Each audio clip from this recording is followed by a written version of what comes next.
Welcome back. In today's video, I'll be showing you how to merge cells in your spreadsheet on Microsoft Excel. You might want to do this to make cells bigger, for visual improvements, or to create a title that will include multiple different columns below it. The method is nice and easy to follow, so it won't take us very long. The method should work on all versions of Microsoft Excel and on all devices such as Windows, macOS and mobile devices. Remember to leave a like and feel free to subscribe if the video helps. Let's get into the method. In Excel, let's say we wanted to create a title cell for our table of multiple columns. You can see that we have columns for different things and space at the top for a title.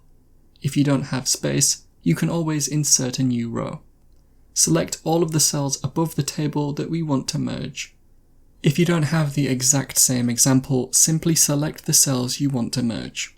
You can select cells in a different row if you want to, but you might find it easier to adjust the row height in this case.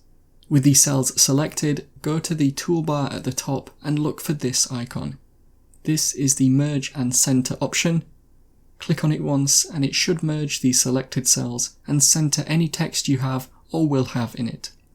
And so that is how to merge cells in your spreadsheet on Microsoft Excel. Click the card on screen now to watch a video of mine showing you 10 easy ways you can speed up your Windows 10 PC.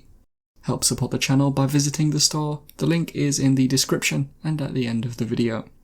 If you have any questions, then let me know in the comments below. And if you did find today's video helpful, remember to leave a like and feel free to subscribe for more tips in the future. Be sure to stick around to see some of my other videos that you might be interested in. Thanks so much for watching, and I will see you in another video.